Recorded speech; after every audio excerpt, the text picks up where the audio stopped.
कर्पूर गौरम करुणावतारम संसार सारम भुजगेंद्रहारम सदा वसंतम विद्यारविंदे भवम भवानी सहितं नमामि मंदारमाला कलितालकार्ये कपालमालांकित सुंदराय दिगंबराय च दिगंबराय नमः शिवाय च नमः शिवाय कालिंगोकांगण मंदिर चरण डोळ्यान पाहिन रूप तुझे प्रेमे अलिंगिन आनंदी पूजिन भावे ओवाळीन म्हणे नमः त्वमेव माता पिता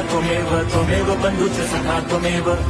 विद्या द्रवणं त्वमेव सर्वं मम देवदेव कायेन वाचा मनसेन्द्रियैर्वा बुद्ध्यात्मना वा प्रकृति स्वभावात् करोमि यद्यत् सकलं परस्मै नारायणायति समर्पयामि अच्युतं केशवं राम नारायणं कृष्णदामोदरं वासुदेवं हरिं श्रीधरं माधवं गोपिका वल्लभं जानकी नायकं रामचन्द्रं भजे।